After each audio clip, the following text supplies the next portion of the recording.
Back. Yeah, there we go. A decent part. Oh, fantastic. Thank you so much. All right. We are just about right time to start, and it looks like the people that I was expecting are here. Oh, I don't know if we have anybody, or do I need to let them in?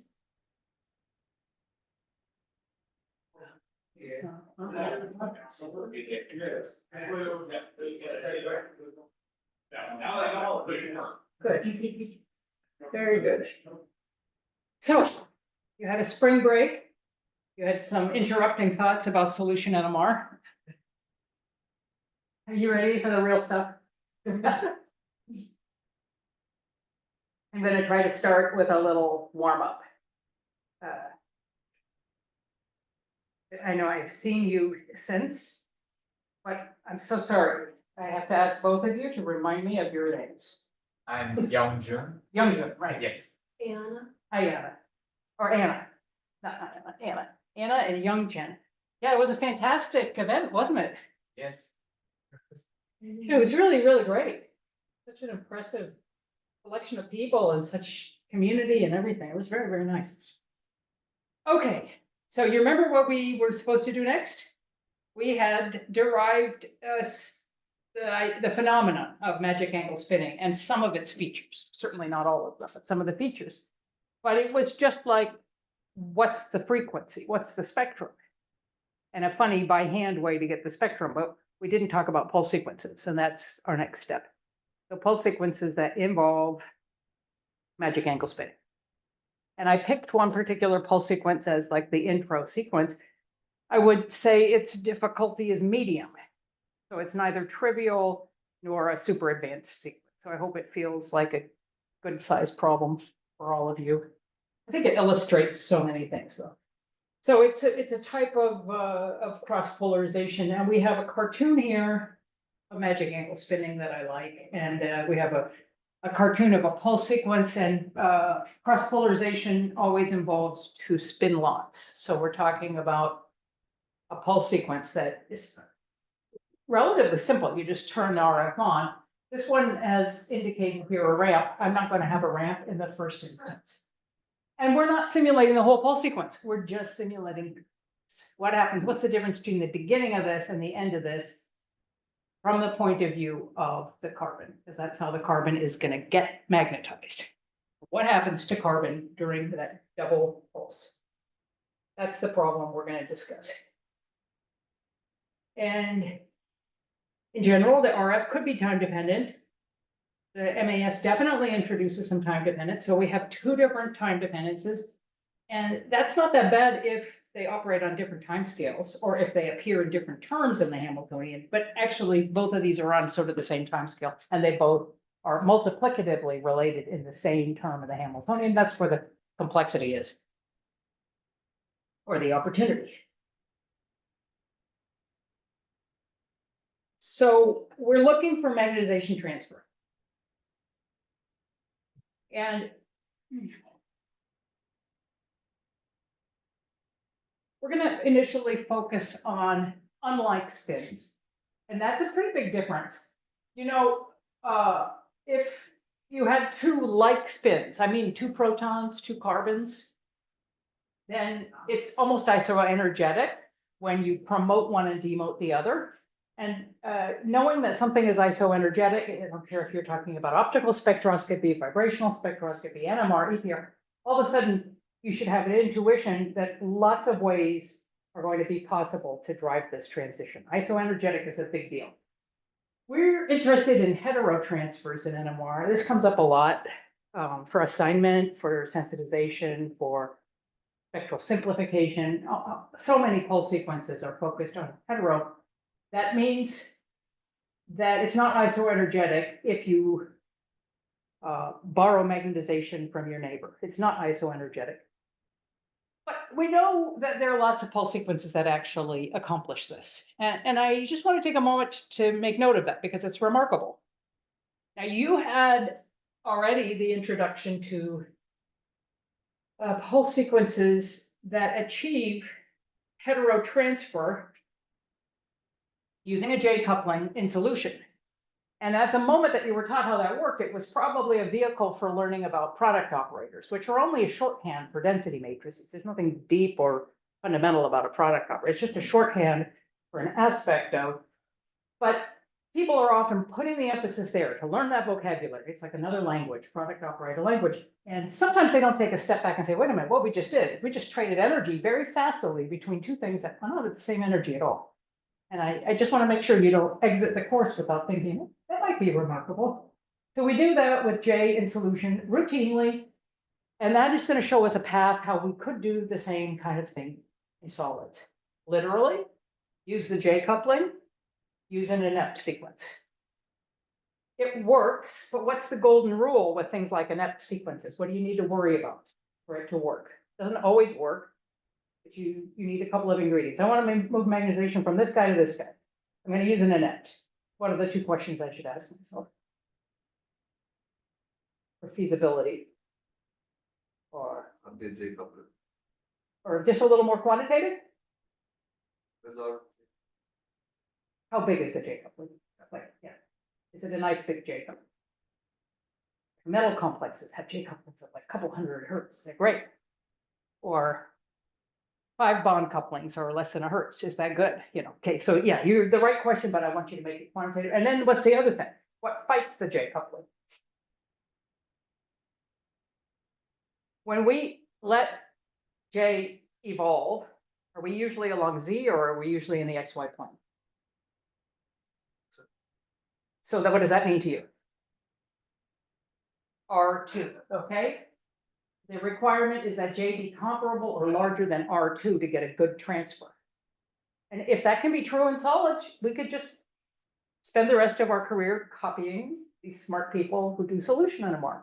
We don't have to think very hard. Would be nice. Or would it? Maybe it's not our style. So we also could use the dipole coupling, and the motivation for thinking about moving magnetization with the dipole coupling is simply size. Dipole couplings. I gave you this handy number. I find it easy to remember myself. If I had 2 protons at 1 angstrom, which isn't going to happen unless you have hydrogen gas phase and you want to take its spectrum for some reason. But anyway, that's like 1 angstrom, 120 kilohertz. It's not exact. It's like 2.5 significant figures. But anyway, I can scale that. What do you scale it by? R cubed, or R to the 6th? Dipole coupling. R cubed. So I use the cubic rule for the distance that's characteristic for these bonds that come up all the time in proteins. But I also must scale it by the gyromagnetic ratio. That's for 2 protons. Nitrogen is almost exactly 1/10 the size of a proton. Carbon is almost exactly 1/4 the size. So it makes it really easy to remember. 1/4, 1/10. And then you get to, now these numbers are approximate. Don't assume they're good to 3 significant figures. Don't take these and use them in your simulation, okay? It's just to give you an order of magnitude today. Bond lengths vary. I was listening in on some stuff from last week about reasons people use funny bond lengths, but they also vary from compound to compound by as much as those funny librational corrections. So you want the right bond length if you can. Many of our dynamics experiments assume that every CH is created equal, and that's the best we can do. That's an approximation. So do it. Do an approximation if you've got nothing better. But just remember that that's the case. So NH, N-carbonyl, NC alpha, carbon-carbon, CH. In every case, I went and typed up what would the corresponding J coupling be, so that you could see it's like a 2 orders of magnitude difference. So take home message, you got a T2 problem? Yeah, my solid state NMR does too. So dump the J coupling and use the dipole coupling, right? Dipole will be bigger than R2. And that's a lot of the literature looks like that. But if you had gorgeous narrow lines, always remember that if you feel like it, you can use J also. And there may be advantages, like maybe that segment is really mobile and it doesn't have a good. Okay, so that's why we're talking about dipole coupling today. All right, so the inept sequence accomplishes heterotransfer for J couplings for solution or solid state NMR. And we could just do the same thing with dipole couplings. Let's just do an inept with dipole couplings. And then the class will be very short, because you already know the inept, right? You can draw it and explain it to me. You do those like spin order, 2-spin order, yeah, okay. So what would be the complexity if we just do that? We're just gonna run an inept and we'll just have a dipole coupling.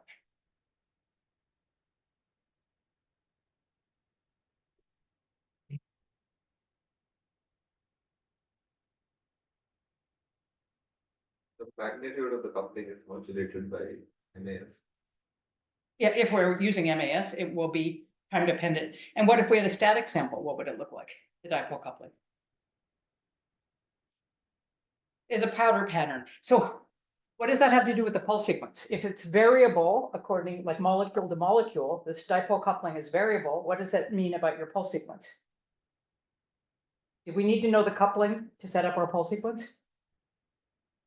When we do an FPO, how does the coupling relate to the pulse sequence? You just said delay, didn't you? Yes, that's what I'm fishing for. Yeah, so you're gonna have to like hedge, right? You're gonna have some in-betweenish, and it's not gonna work. You're gonna have blind spots. There are gonna be certain orientations that really are not showing up. Now, in what I'm gonna talk about, that may never get fixed, but it's already arising at the stage of the lecture, so I wanted you to be aware of it. All right, so we have blind spots and we have time dependence if we're doing MAS. Everybody knows what I mean by blind spots. Your sample could have any orientation. Some orientations are going to pop in your spectrum really great because the time you picked is the right time for that coupling. But since the coupling is orientation dependent, as I already said, there are other orientations with other couplings and you picked the wrong time for that orientation. So it's not showing up very well. All right, everybody good now? All right, so there's that answer. Static, different optimal mixing times, and we don't know which to bias towards. And you know, you could come up with some fancy pulse sequence that helps a little bit with that, but it's a complexity. And then MAS, what about the varying time? I think at this point, if we want to talk about things this complicated, let's take a minute and do a review of what we did. How many weeks ago was it? 3, 4? And just repeat the concepts, the key concepts for dipole coupling, okay? Because I worked that whole example with chemical shift, and the best I gave you with dipole coupling is like, oh, what's that slide doing there? Let me go to the next one. So let's go back to the dipole couplings, okay? So we think of the spin we measure. Some people call it an active spin. It's going to be, you know, the hero of the pulse sequence. And then we maybe have a neighbor, and what that neighbor is doing is casting a magnetic field. That's a classical like picture where this could be a classical magnet, and then the effect that you can flip it hasn't come into the story yet. And it creates these field lines, and you just have to look at that cartoon to understand. And this came from Wikipedia, from Encyclopedia Britannica by way of Wikipedia, but it's the right picture. And so you have a immediate glimpse at the fact that theta is going to matter. In other words, if I use the same R, but I choose to put relative to S in the middle, I choose to put I anywhere on the sphere, not changing R, just changing the orientation of the molecule by doing that. And I get everything from it raises the energy, it lowers the energy, it does nothing, it's trying to twist it, whatever. Like you can find any direction and goes through 0. Yeah, so this is a classical dipole law that is just from the multipole expansion of magnetic interactions, and they don't have any monopole, so it's the leading term for magnetic interactions. And the first time you see this in the classical electrostatics class, then you're probably thinking you're just going to get the dot product of the 2 dipoles. But because of this curvature of the lines, that's not true, and you have an extra term that involves not just the 2 dipoles, but the vector that connects their locations. And we have on top of this, in most NMR problems, imposed a preferred coordinate. It's the applied field, which is so big compared to all the other interactions that half the time when you see expressions about this, you'll see a kind of truncation It means that I believe that I and S are always along B, that no local interaction could ever pull them in any direction. That's a really profound assumption. It simplifies all the expressions, and most everything that's in a solution NMR textbook, even a very detailed one, like has already made that assumption. Okay. But if you do midfield solid state NMR, it may not be a good enough assumption. If you do EPR, it almost never is a good enough assumption. If you do quadrupolar nuclei, it's almost never a good enough.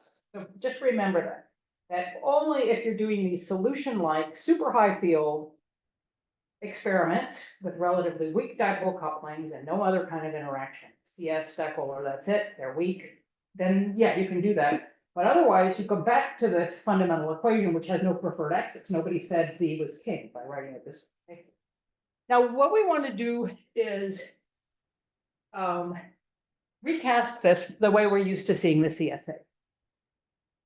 So this was what it was on the last slide, no changes, right? That's what I showed you already. Classical expression. Now I'm using the correspondence principle in interpreting I as being column vector of operators instead of just like a magnetic moment of something, right? That's when I went to correspondence principle and turned it into form. As similarly, it's a, I'm sorry, row vector of operators, column vector of operators. And so what's D? We can suss out what D is just by looking at this.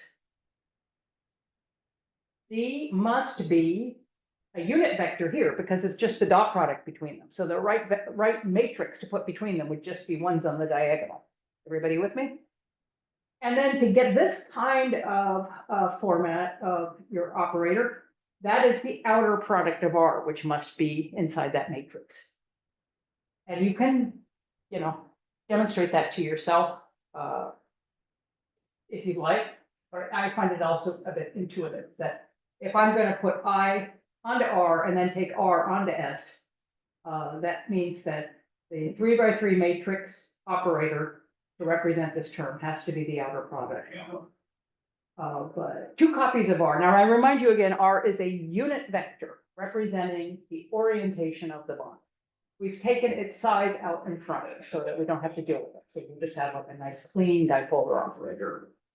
All the fundamental constants and the physics, like strengths and units and everything out here. So it's just a unit vector. Okay. So here's, I'm saying explicitly what I is and S correspondingly.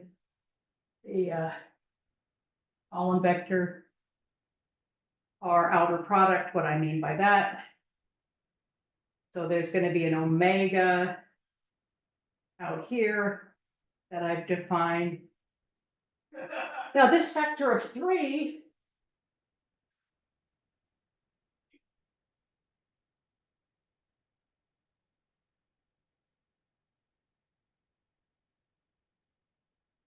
I mean, that came from the classical expression, and what it means for the 3x3 matrix is shown here. This is the point at which I chose Z. I could put R anywhere, but I'm going to the principal axis system and I'm doing something very convenient and by choosing principal axis system where R is a unit vector along Z. So if R were in some other direction, it wouldn't be a clean, simple thing like that. I'm just writing the only one I can do by inspection. That's the principal axis system, R is along Z. So then there'll be nothing out here to do with R. So I have my unit vector, and then I would be subtracting out a vector with zeros everywhere and -3 here. Should I say that again for anybody? So, Yes. the theta dependence will come here in one and both parts. In both the terms, you will depend. Yeah, there's no theta yet. It's coming up. The reason there's no theta is I'm writing it in a principal axis system. I just chose between here and here, I just chose my axis system. One is also because theta is 0, you consider it. No, one is because I'm going to use I don't- this. I'm asking what would the matrix be to represent this term? And this term, if I take the dot product of I dot into S, I get IXSX, IYSY, IZS, right? So it's just a dot product of two matrices. So if I want to put dot product of two vectors. So if I want to shove a matrix in there such that it represents that same dot product, I need to put ones on the diagonal and zeros everywhere else. We don't get cross-type terms with a dot product. So those ones came from this term. Okay, and then for this term, I just asserted, I said, I think it's intuitive that the right matrix would be the outer product of two copies of R, but you can demonstrate it to yourself.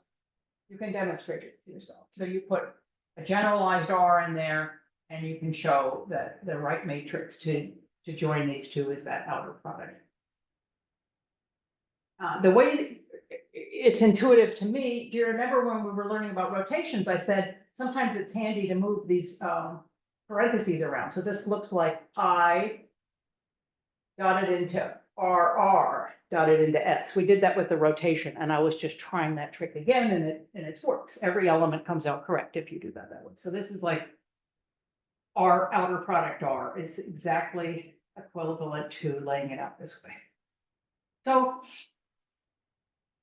now at this point, I said, let's assume R is along Z, and that's how I got to this one. So this is only true in the principal axis system, and theta will come up if I want to jump out of that axis system and go to some other axis.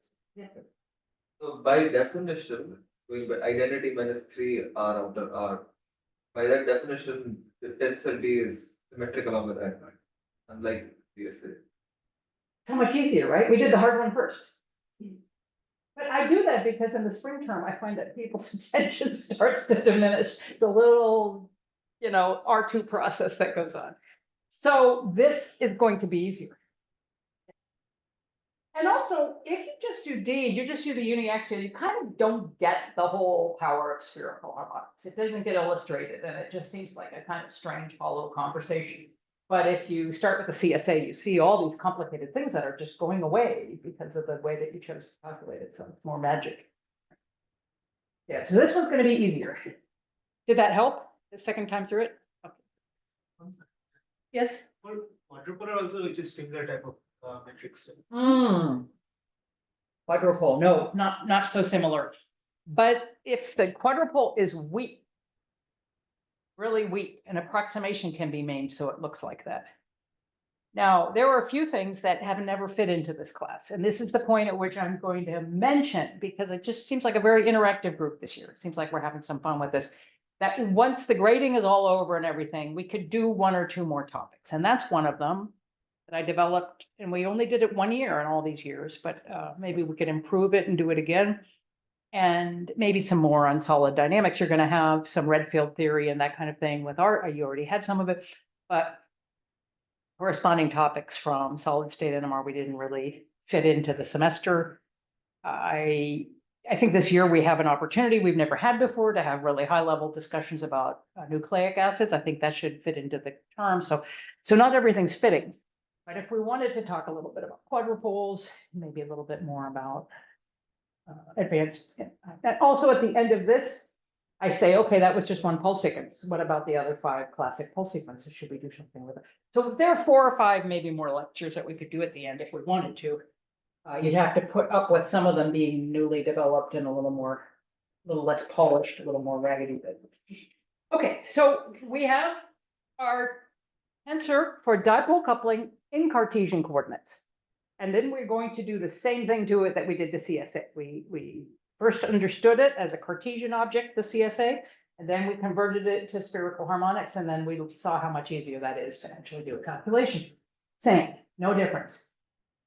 Dipolar coupling, one frame transformation is, in particular, just like the simplest case, truncated uniaxial. What did truncated mean? And combines it to X0. Yeah. You only want the parts that commute with Z, IZ, or parallel to B naught. And what did uniaxial mean? This is what you were just commenting on, but what does it mean? Don't think that's what I was saying. Yeah, it's related. Yeah. It's related. But what does uniaxial mean? The transverse axes are not distributed. X and Y are equivalent, and in addition, we never say that unless we also mean there are no antisymmetric. So we Yeah. drop everything except for one parameter of a uniaxial asymmetry. One axis is special. And in the principal axis system, that is Z. For the spin degrees of freedom, the magnet is king. For the spatial degrees of freedom, the bond axis is king. And we just have a single angle that we need to use to relate them. So we actually don't need alpha or gamma, we just need beta in those Euler angles we were working on. We just need the polar angle. Beautifully simple. And we looked at a case like that for CSA. So you have Hamiltonian, if it's all written in a laboratory frame, that means you have to go get the spatial degrees of freedom, here the dipole coupling, and the PAS, and then rotate it. And that rotation is as simple as they get. So I put alpha and gamma in here, but in fact, we're not going to need them if it's uniaxial. So it's just you go look up this projection factor, the central angle in the angle sandwich of Euler angles. But that's just one frame transformation. You know from our previous work that it can be a little more complicated if you need to do true frame transformations, but it's not that much worse. And we did a problem like that together.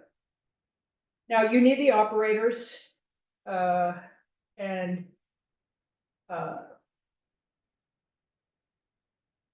I'm going to lay out two cases, one homonuclear or similar frequencies. So the prefactor, like I said, has the units and the physics in it.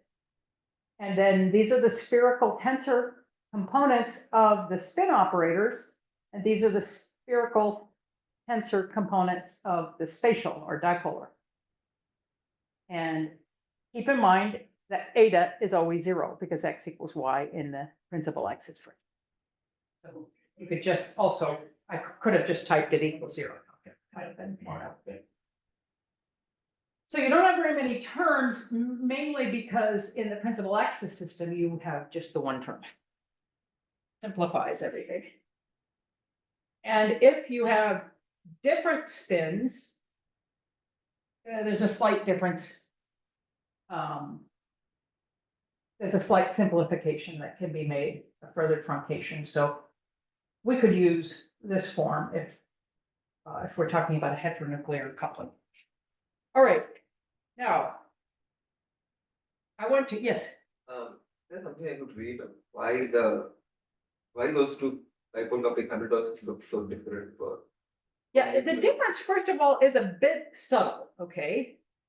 It's not a big difference. Like, okay, in the spatial degrees of freedom, no difference, right? You see that. In the spin degrees of freedom, we have only T20. And here, in addition to T20, we have a T2 plus or minus 1 and T2 plus or minus 2. Now, those represent the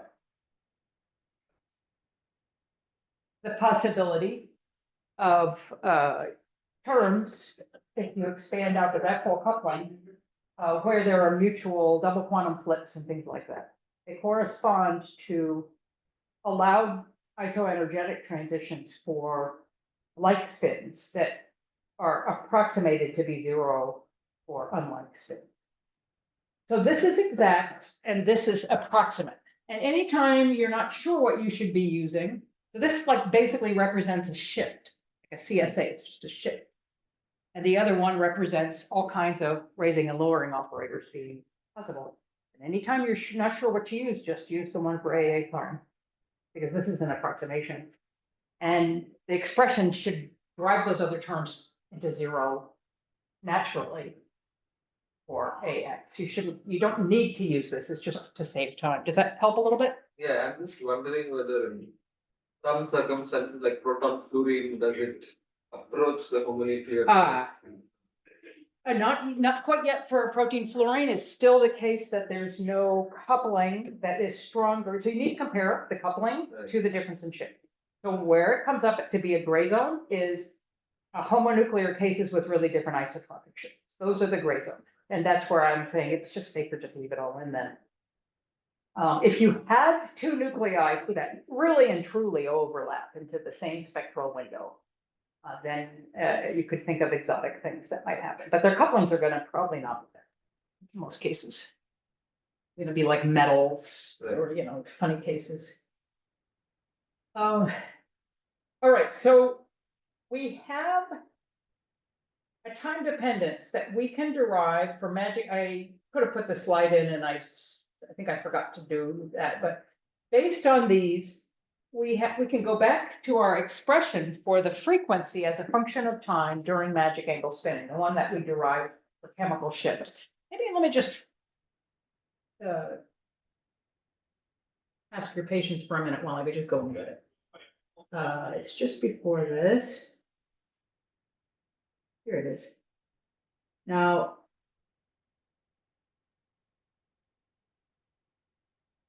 actually, before we got to that, just the frequency and just uniaxial.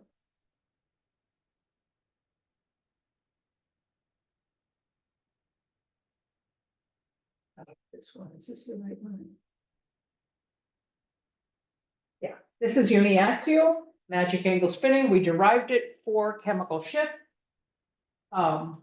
Since the dipole coupling is basically an offset from zero, we can forget about this minus omega isoterm, but the dipolar frequency as a function of time during MAS could be given by the exact same expression that we derived for CSA. That's what the dipole coupling looks like as a function. And these two constants came out of the rotation matrices. Does this look familiar? Remember this? This is a frequency as a function of time. And we derived it for the CSA, but it's exactly the same thing for dipole. And so you just need to know what's the value for delta for my dipole coupling. And there's no eta. And beta is just constructed like a powder pattern, like beta describes the choice you made in placing the crystal in the field, in the rotor. So beta is the rotor to crystal transformation. That's it. Pretty short, elegant expression. That's the same thing for gamma. Gamma describes the choice you made when you placed the crystal. There's only two angles needed to describe that. You would know delta in advance from the distance and what kind of nuclei they are. So you could literally just code this into MATLAB, Mathematica, whatever you like, right? And then you could show me the dipole coupling as a function of time. Could be a good exercise, but it isn't one of the ones that I assigned. All right, so that, we might need it again, so I'll just literally move that to where we were, which is, we were.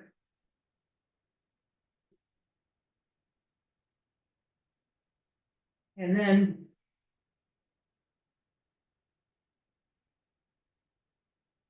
but as we do a magic angle experiment, and let's say we set the angle properly and everything, what is the average for the dipole coupling as we carry out that experiment over a rotor cycle, for example? What is the average value for the dipole coupling? It's exactly zero. So how are we going to move magnetization if our average coupling is zero? So here's a plot. I showed you this plot before, but I remember it was at the end of the lecture and I kind of rushed through it. This is a time in units of rotor cycles. This is just the angle, like a sinusoid, and this is what the coupling would do. And remember that there's a term that is sinusoidal with the angle and one that goes like twice the angle or twice the frequency. So it has a funny divot in it, but it's, and I had to choose which crystallite in the rotor to make the plot, but they mostly look something like this, like a sinusoid with a harmonic cutting a tooth into it. And if you average the frequency over the cycle, the average for every single crystallite turn out to be zero. All crystallites average to zero. So, does that necessarily mean that we can't do anything with the coupling?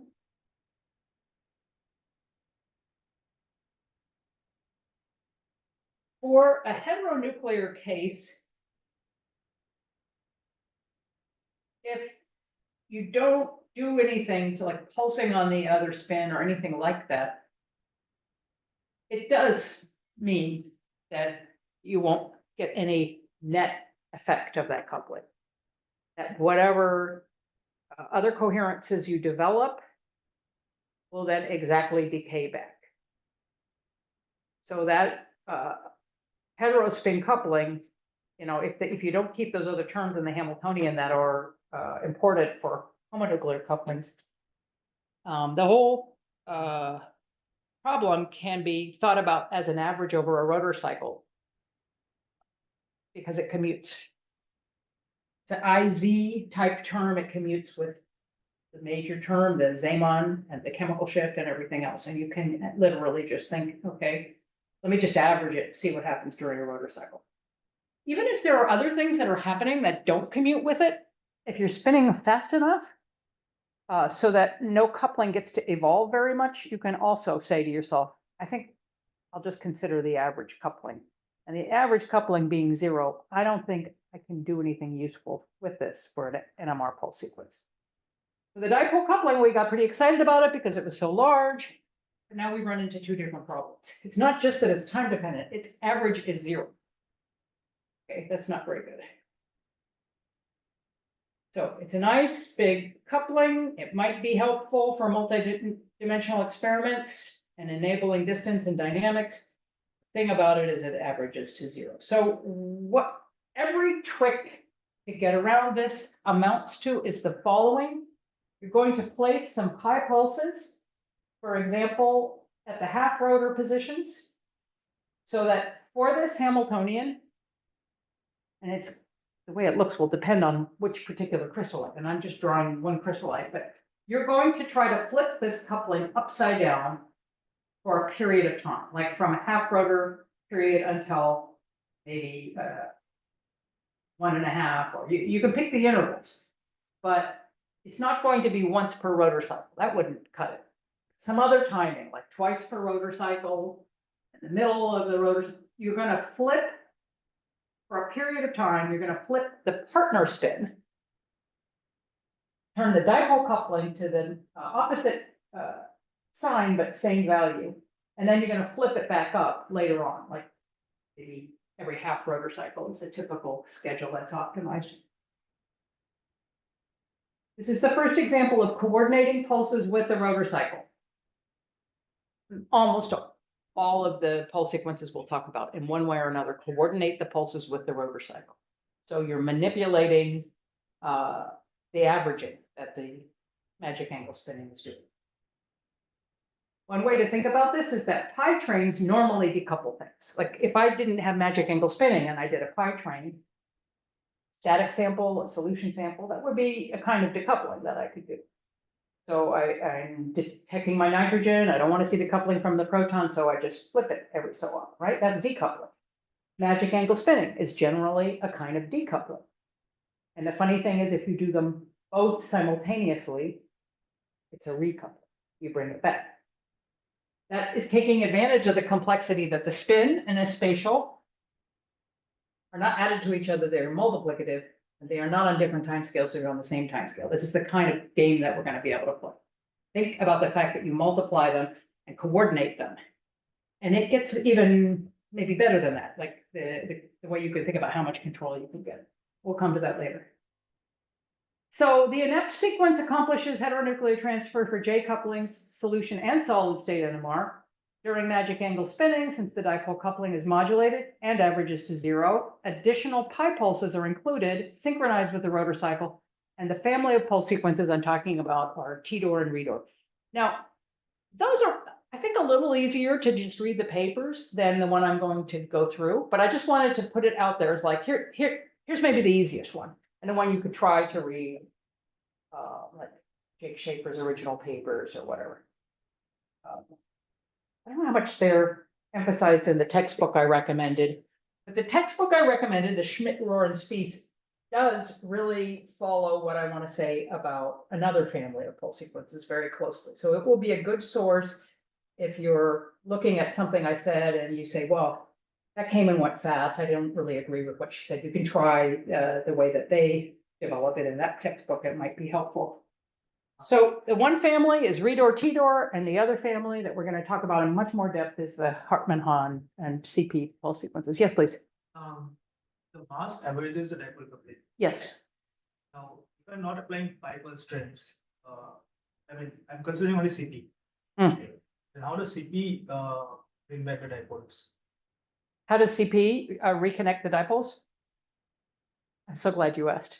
That's what the whole lecture will be about. Yeah, that's what this lecture is.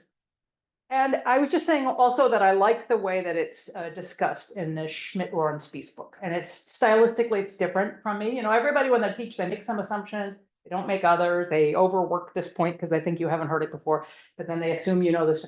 And they're making different assumptions. So you might enjoy also reading them to see their presentation. But the heart of what we're saying is identical. Okay.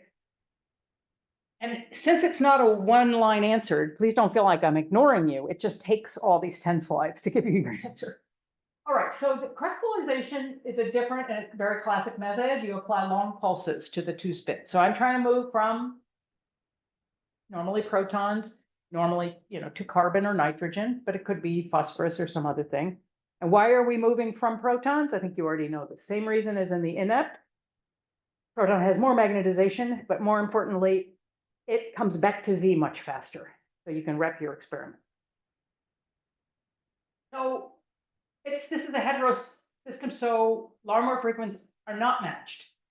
They're not matched. So you're not just in the old school, the way they used to talk about it in like the days of Abraham's book, and you're just bringing two reservoirs in contact with each other, so of course they exchange heat. But that's not going to work if they don't have an energy matching condition. That's the way we used to talk about fluorescence resonant energy transfer, or we used to talk about magnetic resonance transfer. We just say these are baths, these are ensembles, these are, and you just bring them into contact and then they exchange. But you need an energy matching condition for that picture to be applicable. This is not matched. Gamma B naught for protons or carbon is not equal to gamma B naught for protons. Very, very different.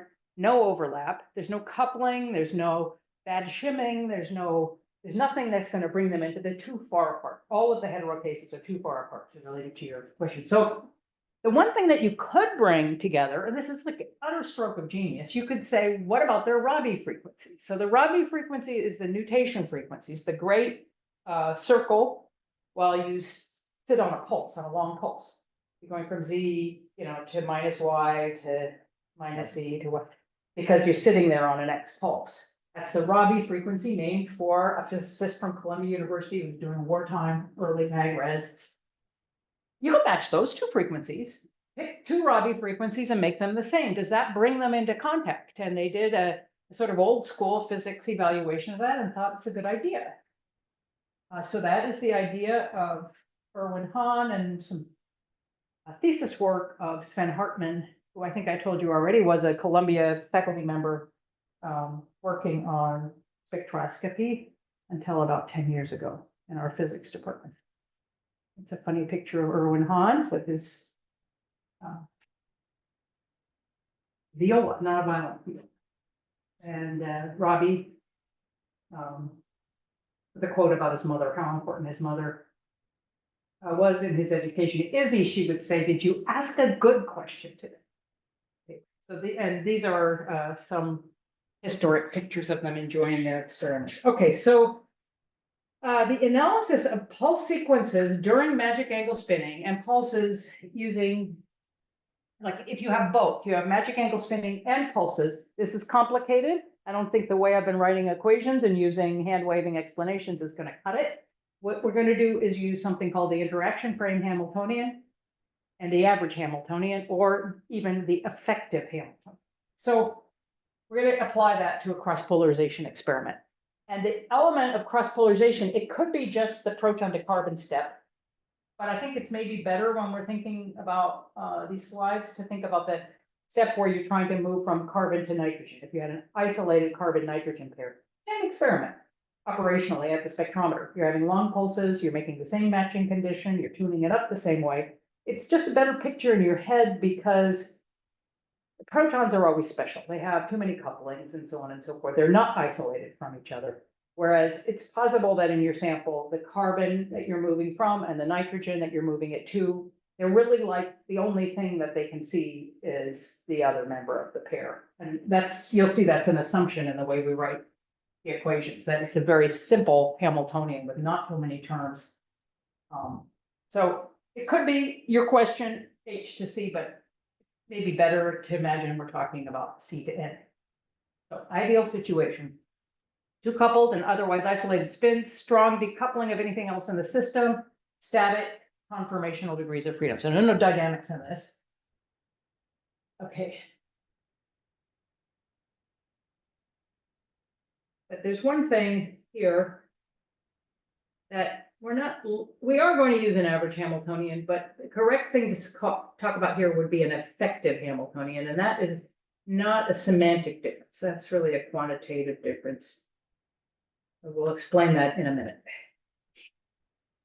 Okay, so two spins, two spin locks. That's our scenario. And we're going to use this famous equation. It's a time-dependent Schrodinger equation. We could use product operators if we wanted to, but and maybe we will end up substituting them in. But this is really what we're saying. We're saying that if I know the Hamiltonian, and if I know the initial density matrix, then I know whether it's going to move and whether it's going to move in the direction I want it to.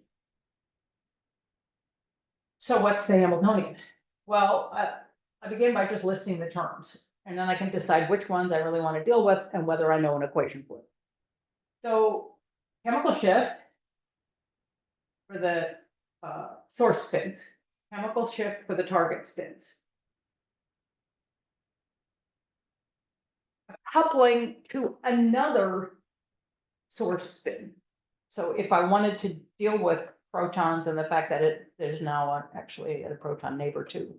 So you need to build out a 3-spin system to really include that term. So I'm kind of hedging on whether I want to deal with this or not, and you'll see why in a minute. This is the key here. This is the most, if there's one important term in this Hamiltonian, we want to work with this. That is that the I and the S have a dipole coupling, not a small one. But I also have 2 pulses on, so I have to put in a term in my Hamiltonian for each of those. That's a lot of terms. And I can turn those into frequencies if I prefer to think about frequencies when I do the evolution of magnetization. And I can also, instead of just calling it H, I can start to jot down what I know about what it looks like. So for the chemical shift, it's some frequency times the IZ operator, but I need an expression for that frequency. And because it's anisotropic. Same for SC, the dipole coupling, we just talked about the expression. So I also could have used I.D.S, that would be equivalent.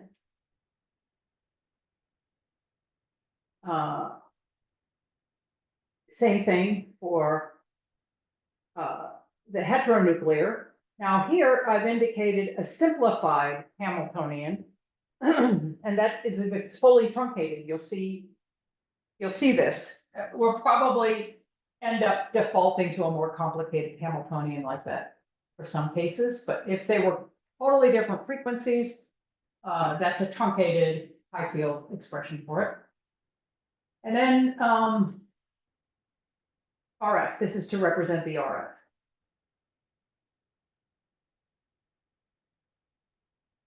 This expression for the dipole coupling, if we don't have any magic angle spinning in the problem yet, should be expanded to be the static maximal value.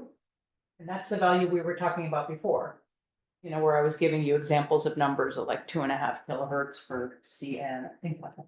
So you take that and you multiply it by the second Legendre polynomial. Okay, so I just am using a shorthand because these expressions are kind of long.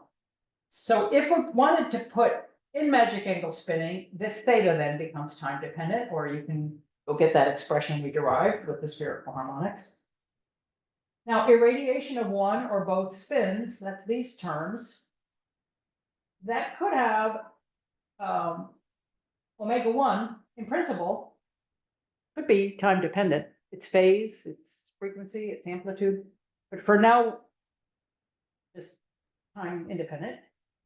And for now, we're not putting this in. We're just going to play with this a little bit. So it's static and it's just a constant amplitude irradiation, no ramps on. Okay, so we'll start with the easiest case because there's so many terms. We don't want to put everything on it initially. And here the protocol or the procedure to simplify and be able to make some sense out of this. So, at any point nowadays, you could just say, I just want to type it all up and put it all into a program I wrote or Spinach or Spin Evolution or whatever. And of course that would be fine. And you wouldn't be making any approximation, so maybe you would get something more accurate. But I think it's worthwhile to see what you can do with computational tools or tricks to simplify it, paper and pencil, before coding it into a program. Because a lot of what you would be calculating is going to be intensive and add up to zero. And you could have seen that ahead of time. You would know which of those terms you can just cross out. So that's the work we're doing right now. We're not really aiming at a numerical answer or a simulation. We're trying to figure out which of those terms we know how to ignore, how, when, and where to ignore. All right, so what we want to do, our first guess, almost always for a situation like that, is how about we jump into a different frame? How about we view that same Hamiltonian from a different point of view? So the Hamiltonian, as well as the density matrix, will all go to a different coordinate system. And if we take care of certain details, this can be an exact simplification of the Hamiltonian. So I'm using the analogy of the rotating frame. I think all of you will remember that very well. So that was a altered frame relative to the laboratory frame. And what you do when you jump into the rotating frame is you add a non-existent physical term, a fictitious field, that is equal and opposite to the Zeeman term. Now, in reality, there's no such term. So this is a frame that has a different physics from reality. The interaction frame is like that. That now we're going to add a term that is equal and opposite to the RF pulse. Sometimes it's called the toggling frame. When you, like if it's not a CW pulse, if pulses are coming on and off, this word toggling seems to be evocative a little bit. So we just have a long pulse. So this is the interaction frame where we get rid of that long pulse. And you would do that after the rotating frame. So these are nested frame transformations. The first you would just get rid of the Zeeman term, maybe including the chemical shift offset, maybe not. Then you would get rid of the RF. In each case, how are you getting rid of it? You're adding additional physics into your equation. You're putting a fake force in there. The interaction frame or toggling frame introduces something equal and opposite to anything you'd like to remove, so you don't have to look at it anymore. A frame transformation is always a rotation. So to move from the rotating frame to the interaction frame, effectively, you're going to be applying a rotation. What is that rotation? It's the rotation around that fake field, the fictitious field. So that's what we did for the transformation to the rotating frame. We're going to do the same thing here.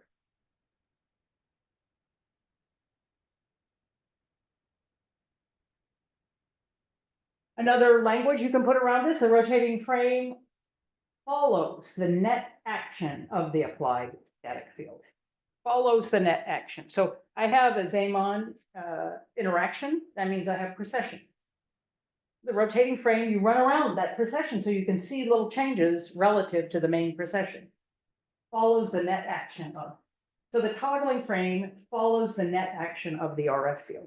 So it'd be like you're on those Robbies and your frame, your point of reference travels with those weight circles and you're seeing some other things. What can I see while I travel along that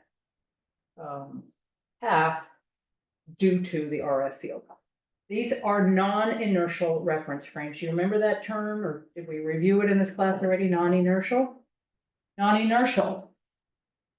It undergoes acceleration with respect to a frame that is your reference frame that you think is ground truth for some reason, like you live there or something. Okay, so it undergoes acceleration with respect to some other frame. The laws of motion are the same in all inertial frames. But in non-inertial frames, the laws, I don't mean that that you need to maybe have a correction term or something. No, the actual laws are different. You know? Fictitious forces that you've probably seen before in other classes, Coriolis force, centrifugal force, these are all fictitious forces. Why are you introducing them? Because the thing you're interested in is in a non-inertial frame. And it simplifies to describe the physics from the point of view of that non-inertial frame. A toggling interaction is going to follow the net action of both RF fields. That is non-inertial. Pseudo forces are introduced. So the solution in that frame is not guaranteed to be the same as the solution in our frame. But here's the deal. If you sample at important intervals, for example, the completion of each RF cycle where the frames intersect, then there's a simple relationship between the solution in that funny frame and the solution in this. So whenever you see that kind of non-inertial frame transformation, a question should come up, is there a principle that I need to be aware of as to when the solution in that frame will match the solution in the frame where I'm making the measurement? It might be just that you need something, the RF power or something, to be very high in order for those two solutions to be the same. It might be that you have to sample at particular intervals. There's usually some kind of rule as to, like, because you put another force in there, it's not the same. Okay, so what's the toggling frame transformation for a simple spin lock? You have a fictitious field that is equal and opposite to that spin fault. So you just have added another field. But remember that that field corresponds to a frame transformation, and that frame transformation is going to be applied to all the terms, not just to the RF.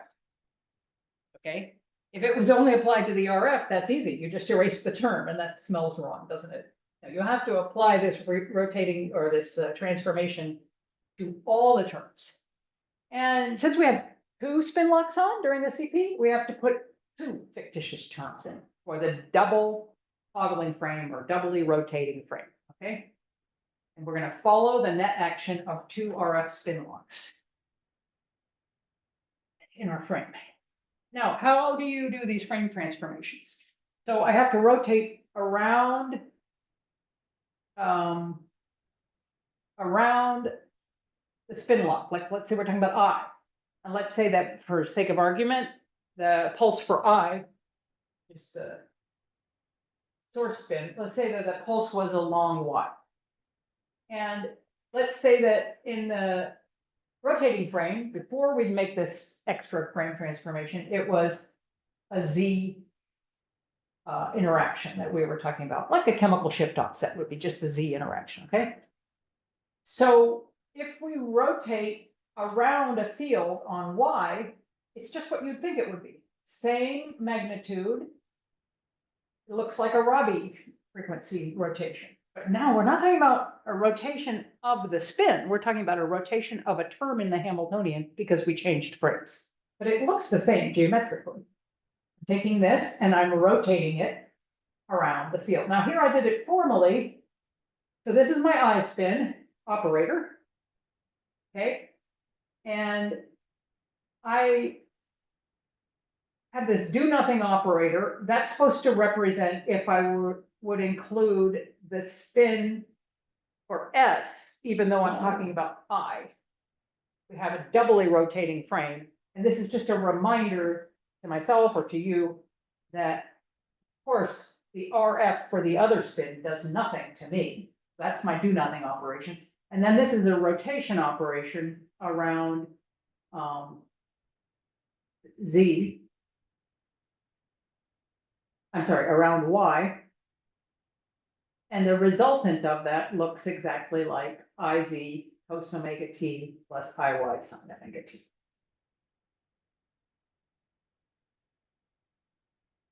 Question? You might have done something like this with pulses for solution already. Similar? So that's supposed to be Ix. X is the interlock is on Y, then Z should turn towards X. Yes, thank you. Yeah. Here. Yeah, I can't quickly fix it because of some formatting, but yes, you are right. All right, one question is, you have any reaction to the fact that I keep using Cartesian coordinates? You can do all of this with spherical harmonics as well. You can even take that on as an exercise if you feel like it. It's not an assigned homework, but yeah, just as something to study or see if you're putting it all together correctly. All right, now this is a table. I use the same approach to doubly transform every term in that long Hamiltonian. All right, so what were the terms we had? We had a chemical shift offset for I and S. We had a homonuclear dipole coupling. We had a heteronuclear dipole coupling, which is truncated and simplified. We have the spin lock itself for I and the spin lock itself for S. So these were the 6 terms in our original Hamiltonian, okay? And if I transform around both RFs, this is what I ended up with. Obviously, a point here where if you wanted to, you could check it. It's not hard. It might be tedious because there's 6 terms and each one has multiple transformations. But you can check it. You can see if you agree with me. Now, this takes that term to 0, which is intuitive because you had a field and then you put a fictitious field that's exactly equal and opposite. So that term is gone. That's part of the benefit of why we're getting into that frame. We're trying to make things go away. The rest of these, I don't know if they're gone or not. So the chemical shift offset. We just looked at that. So that's the only one that I actually had a slide about it. And this must be for an X pulse. So just think that it's for a minus X pulse, and that would be okay. But the conclusion I'm going to reach is similar, no matter which geometry you pick, is that the average over a rotor cycle is 0.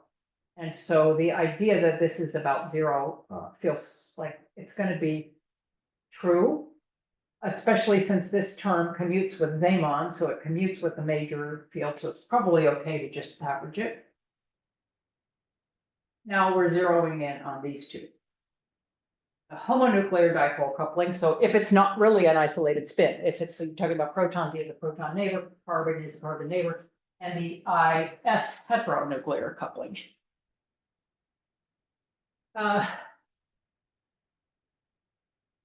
Today's the day you have a homework session normally. And you end this normally 15 after or 20 after, or I can't remember. 2:30. 30. So we can go a little bit more. Are people getting a little zoned out, or are you okay? We'll definitely take a break at 2:30 and then maybe. All right, so some terms are invisible or 0 in this frame by design, those that were used as the fictitious field. You 0 them out. Others become time dependent. They're time dependent if they don't commute with the fictitious field. That's a different question of whether they commute with the main field. If they don't commute with the fictitious field that you added, they're going to become time dependent. But do they average to 0? Now here's the thing that I've been kind of hedging about throughout the whole lecture. We want to make a time-independent approximation for these terms in the Hamiltonian. They're time-dependent, the equation is time-dependent, and we want to make an approximation for them that is not time-dependent. Because then we can do some pretty easy simulations or predictions. This is called an effective Hamiltonian. If you have a time-independent Hamiltonian, that is a good substitute for the time-dependent exact Hamiltonian. But it isn't always the simple average. It depends. So we're going to look at something called a Magnus expansion. Is that familiar to you? Okay, this is kind of the king of all effective Hamiltonian approaches. The Magnus expansion, and we're going to apply it to this interaction frame expression. So our strategy to such a complicated system so far has two steps. One, jump in another frame where you think lots of things will go away. Number two, you're left with time dependencies. Use the Magnus expansion. Now, notice that there's no MAS yet, right? We didn't put the MAS in. Don't miss that point. We're going to put it in later, but we haven't put it in. I have a, Yes, please. so what's the difference between the average and the effective, or is that just different? Yes, thank you. You guys are on today. What is the difference? The Magnus expansion, time-independent approximation for the time-dependent terms. We seek an effective Hamiltonian, a time-independent Hamiltonian whose net action is the same as the original time-dependent Hamiltonian, or close enough. This is not the simple time average, averaging over a rotor cycle. Why not? Why can't we just average our Hamiltonian? Most of the time we actually do, but why should we not? Why is it not correct to? We're not trying to learn about the Hamiltonian. We're trying to learn about the effect of the Hamiltonian on the spins, right? So why can't we just average the Hamiltonian? Okay, let me give you a simple example. I had to start along Z. And I want to do a Z rotation and a Y rotation. What's your feeling about averaging those two? I'm going to do a Z and a Y. Y and a Z. Y or a Y and a Z. What's your feeling about just averaging? Starting on Z. Those are Hamiltonians. The two pulses have corresponding Hamiltonians. And if I'm going to do both of them in some time block, and I don't feel like doing all this tedious stuff, so I'll just average them. Just average of those two pulses. What's your feeling about doing that? The variation will be different. Say again. Effect will be different. Why the effect would be different if I average them or if what? Yeah, you're on the right track. Keep going. Effect is different, so. If Averaging means we are considering equal effect on spins. almost all the time when we talk about averaging over a time interval in NMR, you could stop and say, well, does it matter which order I do them in? Before you average them, it's a good question to say, okay, I'm going to do a Z rotation and a Y rotation, right? Starting on Z. If I do the Z first, what does it do? Start on Z and rotate around Z. What have I done? Nothing. Now I'm going to do a Y rotation. Does that do something? Go down to X. All right, let's do it in the opposite order. Do the Y first, I go down to X. Now I do a Z rotation. Does it do something? Yes. So if the order matters, I'm not feeling too good about averaging them. Like it doesn't, because you probably get one of them right and the other one wrong, or both of them wrong, or it can't be, right? If the order matters, the average is not good enough. So come back to this. This is exactly the right question. It was the question I was going to ask you. So why can't we just average sometime? It's because we're including multiple terms that don't commute with each other. Then that's not good enough to average because the order matters. So the effective Hamiltonian needs to be figured out, and it may or may not be the simple average. We're going to use an expansion. A lot of times when we have that kind of complexity, that things don't commute and we have a complicated expression, our approach involves an expansion. And I think you'll see two of these today. And I think you could think of both of them as being like a very specific Taylor's expansion. Because if you wanted to derive the rule I'm about to give you, you would start by taking a Taylor's expansion. But this is a famous one because it comes up in a lot of physical situations, and it was developed by somebody called, I don't have a nice picture of him, but Wilhelm Magnus is a German-American mathematician, hugely important contributions to Lie algebras and other things. He was another wartime scientist. He moved to the United States, and he worked on things here at the Courant and other institutions. And his student, Joan Berman, is one of the math faculty at Barnard College, although she's emeritus. I've met her a few times. So Magnus, Wilhelm Magnus, and here is his famous expansion. He says, let me talk about it as a series of terms, the leading term of which is just what you wanted. That is the average. You average over a cycle. So that's the leading term. And the fact that that's a leading term means that there's some limit in which averaging is good, even if they don't commute. Do you know what that limit is? When can we average, even if they don't commute?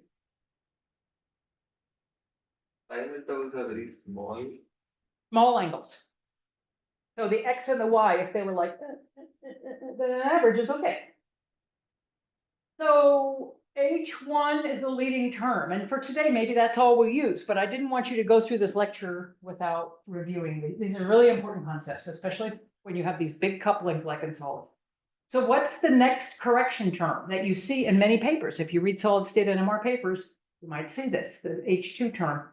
This is an integral. You have the time dependence of H, right? That's what you have, and you're trying to make it go away. So each of these integrals that you compute is going to be some time independent. The time is going to go away after you integrate. And this will just be the average. And this is like a moment. It's kind of like a moment. And you might notice a certain similarity to a term that came out in Redfield analysis. So you're taking the commutator. These are commutator brackets. This is not just like random brackets. These are specifically commutators of a Hamiltonian at one time with the Hamiltonian at a later time. Okay, if that's 0, that means they commuted and you knew you could just use the average. But if they don't commute, you get something here. And now you integrate or average that, the double time integral over the whole cycle. So it's like you're saying, how bad is the non-commutation? But it's not just between two terms, it's even between one term and itself later. Whole combination of terms and the whole combination later. And then the rest of the terms are sort of by analogy. You're going to build out triple commutators and things like that. So if they don't commute and you want to just use this average, then you have to have some reason to believe that the in a cycle, over the course of one cycle, it doesn't evolve very much. And you might notice again that if you go back to the red, we made that assumption. That's called the fast limit, or the small weak perturbation fast limit, so that we could just stick to low order terms. So maybe one of you would like to write your paper on Redfield theory if that is broken. If that is broken, will it help to go to another term? We're not having Redfield theory here. We're having just the MAS cycle. And if you wanted to be able to just approximate with the average, the way this question asked, then you should arrange for a situation in which not much evolution happens over one period. Now, how can you do that? What is a period? We can't change the strengths of the couplings. Those were given by nature. But we can change how long a period is. A period is an RF cycle. So if you turn the RF really high so that each Rabi period is shorter, then less chemical shift will happen during, right? Or less dipole coupling. So it's that comparison between your RF field strength and the intrinsic couplings you're fighting. That's the comparison. Now, if it's a solid state probe that you're talking about, you might want to ask Eric Keeler before you turn it all the way. So you turn up the RF and these terms don't matter, and your pulse sequence will behave closer to textbook perfect. And this is, I think, the clearest explanation of why that is that I can think of.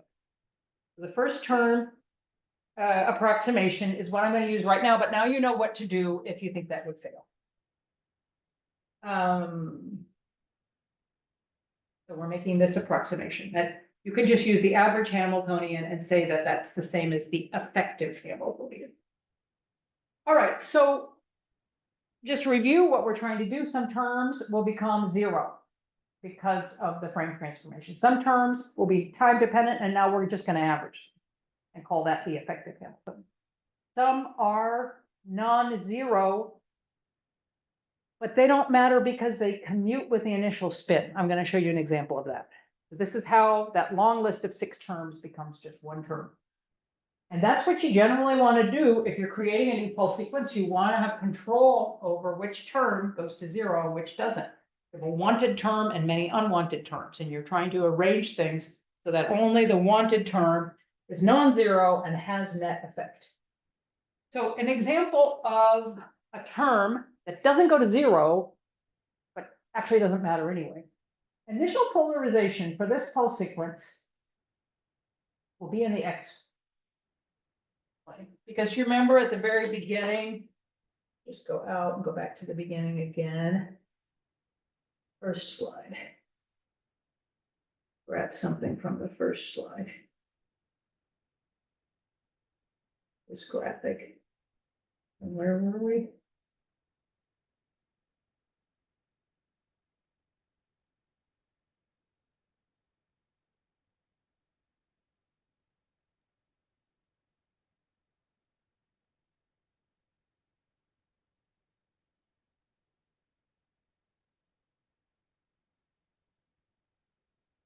We're worried about II couplings. So this is a term we're talking about that would have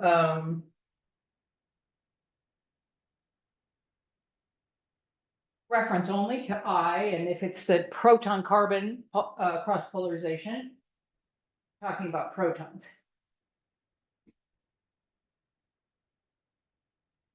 And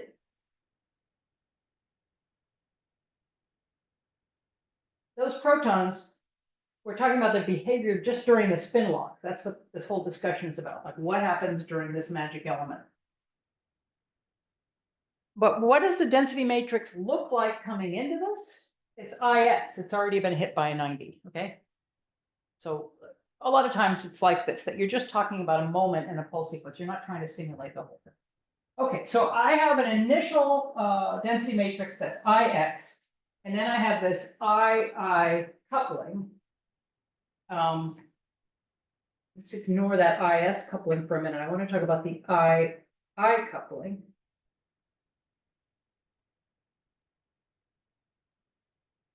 I'm missing something here. Where did my... Oh, I put that picture on the wrong slide this way. II coupling. Should be back here. Sorry.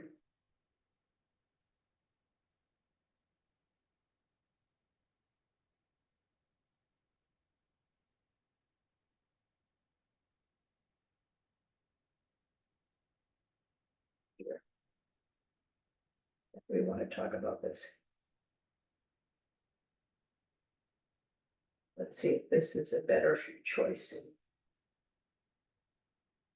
I'm talking about II couplings, and they come in here to this pulse sequence element with an initial density matrix IX.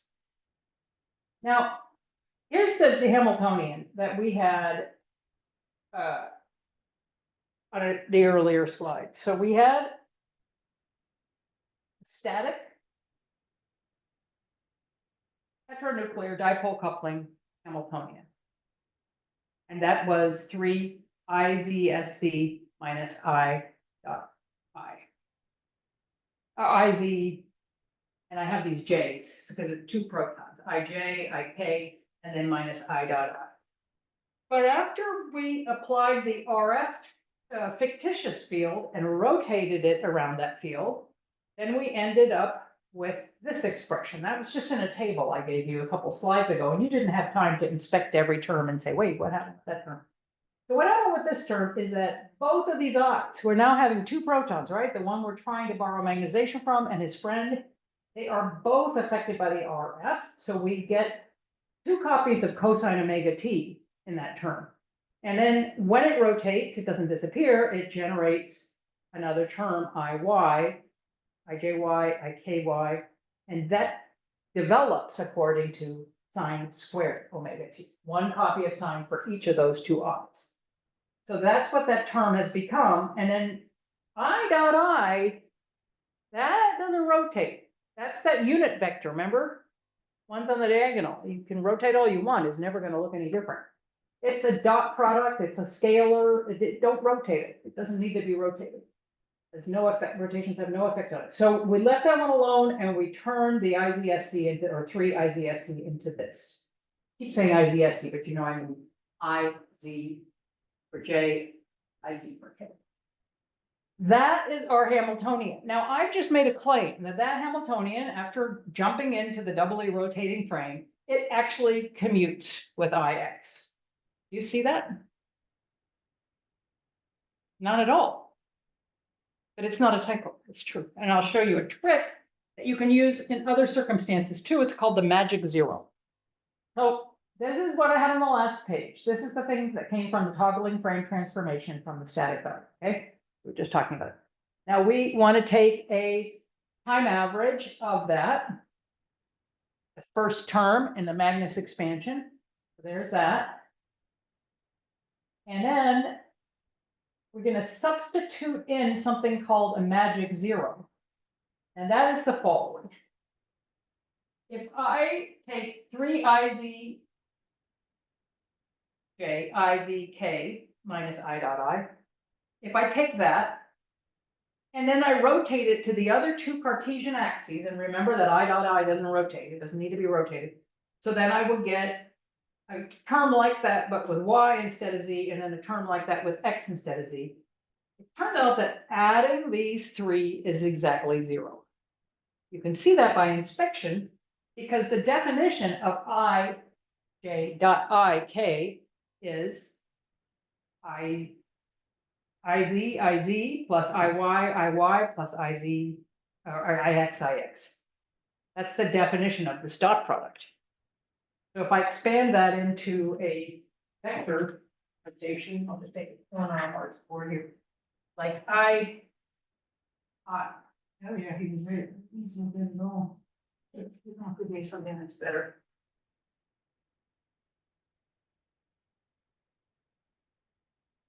So the meaning of I dot S is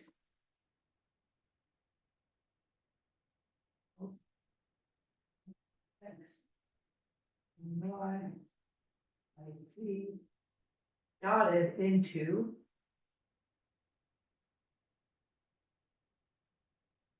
J, I X, Y, I Z, A. And that is the same as KX.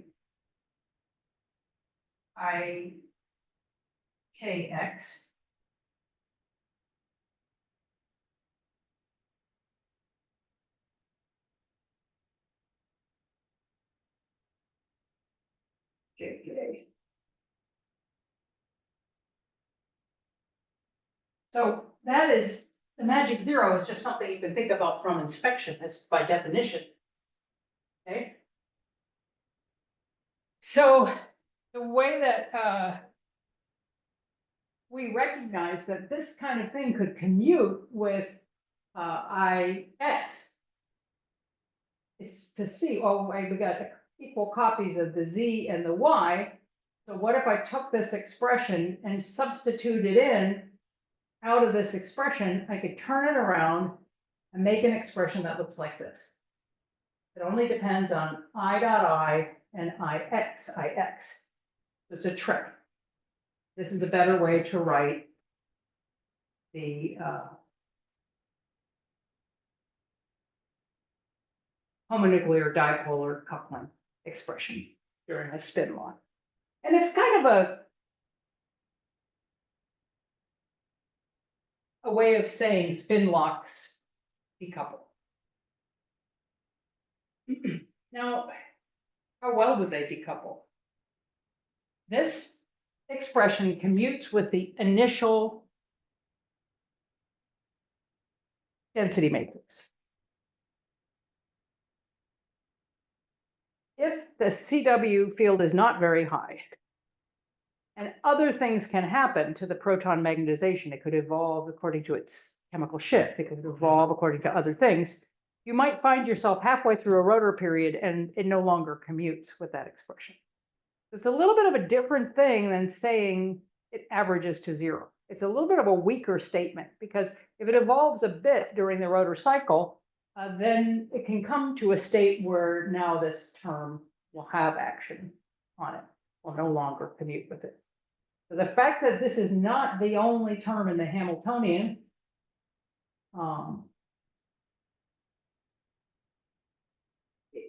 it's weak decoupling. It's super effective decoupling, unless the RF is much greater than the strength of all of the couplings in your Hamiltonian, okay? And that happens in some circumstances, in some pulse sequences, but not generally for us. But it's an important example to see that when we use these rotating frames, a number of things could happen. Could null the term in the Hamiltonian, absolutely. Like the RF field, absolutely, it's gone, 0.0. It could result in something which isn't gone, but averages to zero. It could result in something which isn't gone, it doesn't even average to zero, but it commutes with the end. So there are various reasons why this frame transformation might simplify and allow us to remove terms. So this summarizes what we just said about the homonuclear dipole. I have to stop now. All right, so I should have had this up when I was saying like this doubly rotating frame, it solved our problem, but each term in its own way kind of thing. These are exact zeros, these average to zero, this has no net action. And this is the only term which remains as being something which might have net action on our magnetization. Some terms are invisible or zero by construction, some are time dependent, and their average Hamiltonian and maybe even their effective Hamiltonian is zero. Some are non-zero, but they commute with the initial spin state. Here we wanted one to persist, and this is a simple design where that happened. So here's the one term, this is what it looks like. It's got a strength, IS, this is the strengths we talked about at the very beginning of the lecture. It has a orientation dependent, and we haven't put MAS in yet. And it has these terms that come from the double rotation, the double frame transformation. So it has an IZSC, it has an IZSY, it has an IYSC, and it has an IYSY term from the truncated Hamiltonian.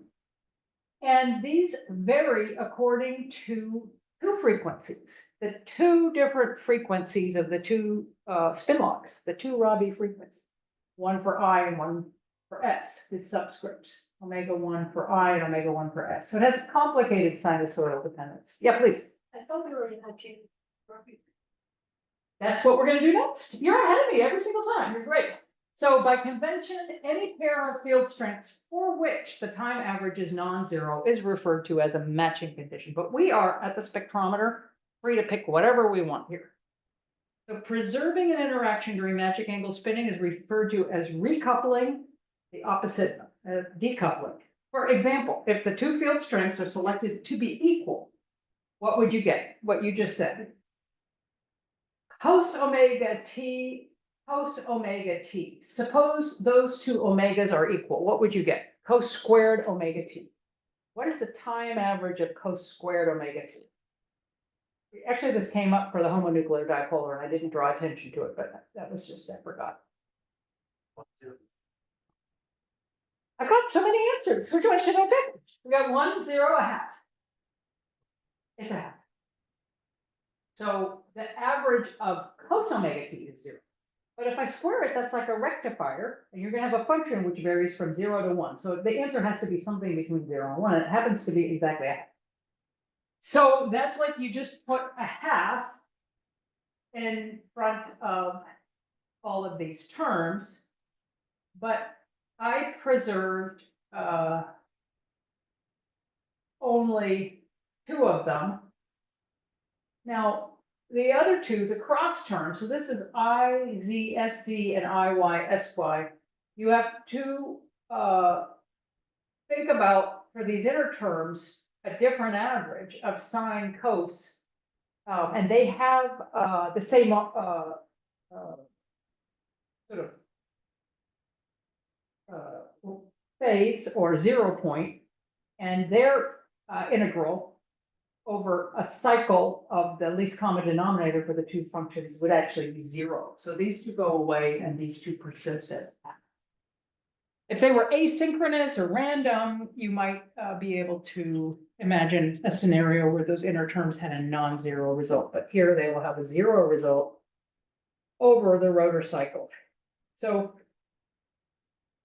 we've simplified things a lot. We have an initial magnetization, and we have a simplified Hamiltonian with only one term, and the term isn't that complicated. But we must always remember the approximations we made to get there, that we have very strong CW fields, which isn't quite true. And there are no other couplings.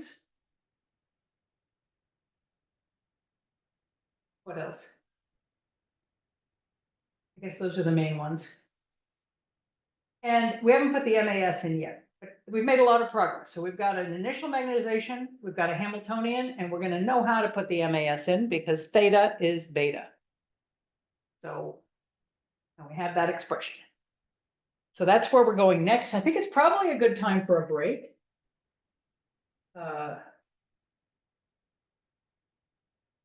As a look ahead, and just for my benefit, what I'm planning to do to get the later time,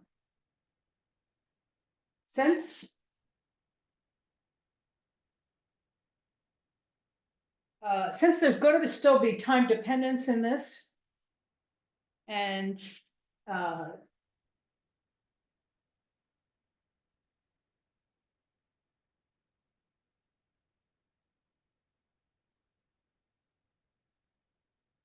it's going to be more complicated than what I'm showing you here. There's going to be more to it.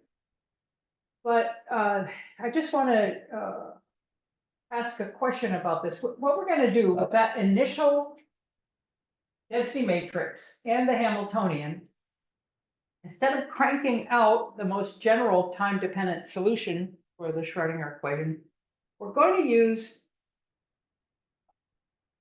a result that just involves calculating commutators of the initial density matrix and of the Hamiltonian.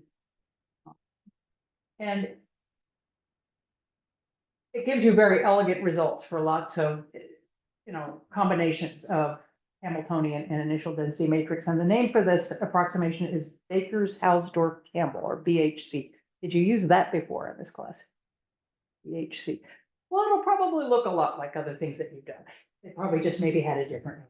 So that's where we're going next. We'll get a density matrix for all time for this or any other rho 0, this or any other Hamiltonian. We'll just be able to plug it into a simpler equation, just these commutators, instead of having to crank through those exponents. And like every time you see something like this, an expansion, a simplification of an exponent, you can think, oh, I bet they got that from a Taylor's extension. So that's what we're doing next.